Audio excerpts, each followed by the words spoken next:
Assalamualaikum warahmatullahi wabarakatuh.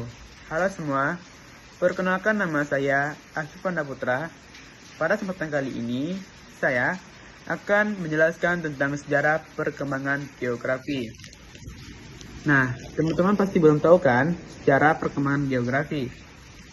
Sebagai warga Indonesia, kita harus tahu tentang perkembangan geografi di Indonesia, karena itu menjadi ilmu yang penting bagi kita semua.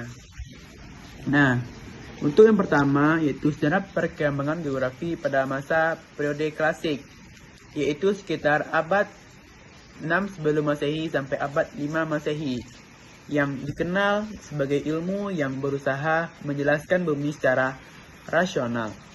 Bangsa Yunani dan Romawi menjadi pelopor utama karena memiliki tradisi berpikir ilmiah dan pengetahuan astronomis yang cukup maju. Beberapa tokoh penting yang ada pada masa ini antara lain yang pertama Hecateuus dari Miletus yang menulis deskripsi tentang dunia yang dikenal saat itu. Selanjutnya Eratosthenes yang dianggap sebagai bapak geografi, memperkenalkan istilah geografika dan berhasil menghitung keliling bumi dengan hasil yang cukup akurat. Selanjutnya Strabo, melalui karyanya Geographica, menyusun uraian tentang wilayah-wilayah yang ia ketahui. Selanjutnya Ptolemeus, yaitu menyusun peta dunia dengan sistem koordinat dan menjadi rujukan selama berabad-abad.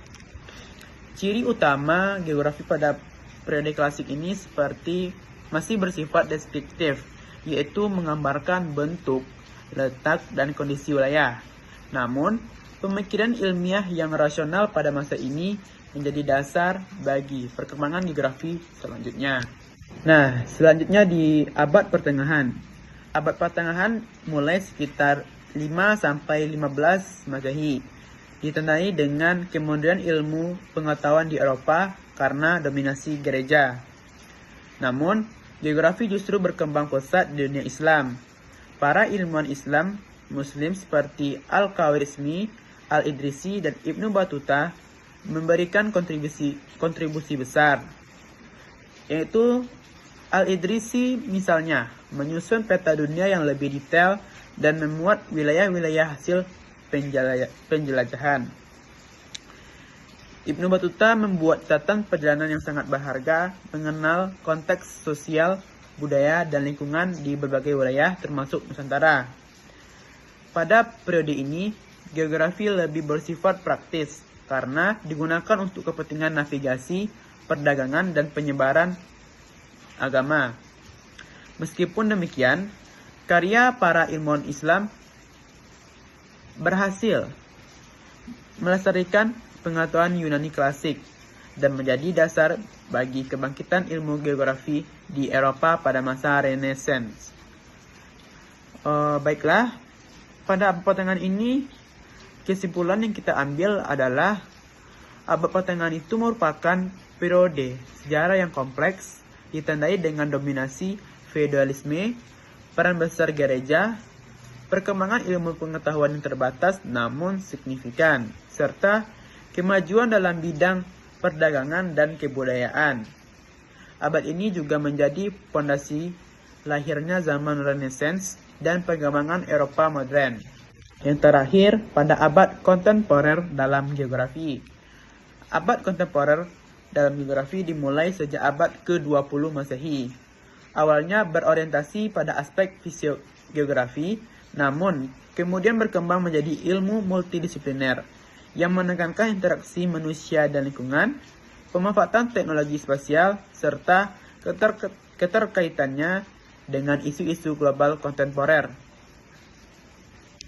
Pada abad kontemporer ini, geografi tidak lagi hanya menekankan deskripsi wilayah seperti abad klasik atau eksplorasi seperti abad modern, tetapi lebih bersifat analitis, kritis, dan aplikatif.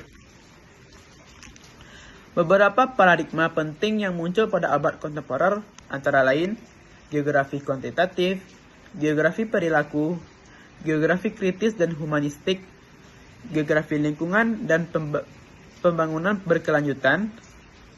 Nah, selanjutnya tokoh-tokoh perkembangan geografi abad kontemporer ini, yang pertama ada Richard Hurston, yaitu seorang ahli geografi asal Amerika Serikat yang karyanya terkenal adalah The Nature of Geography, yang menjadi dasar penting dalam pemikiran geografi modern. Yang kedua ada Friedrich Schaefer, yaitu tokoh penting dalam revolusi kuantitatif di geografi, mengkritik pendekatan deskriptif Hudson dan memperkenalkan pendekatan hukum-hukum. Karyanya yang terkenal adalah tokoh-tokoh perkembangan geografi pada abad kontemporer. Yang pertama dari Richard Hudson, yaitu seorang ahli geografi asal Amerika Serikat yang karya yang terkenalnya adalah The Nature of Geography, yang menjadi dasar penting dalam pemikiran geografi modern. Menekankan pentingnya pendekatan area atau regional geography untuk memahami keunikan tiap wilayah. Dianggap sebagai tokoh transisi dari geografi klasik menuju geografi kontemporer. Kedua, Friedrich Schaefer, tokoh penting dalam revolusi kuantitatif di geografi. Ia mengkritik pendekatan kualitatif deskriptif Hudson dan memperkenalkan pendekatan hukum-hukum.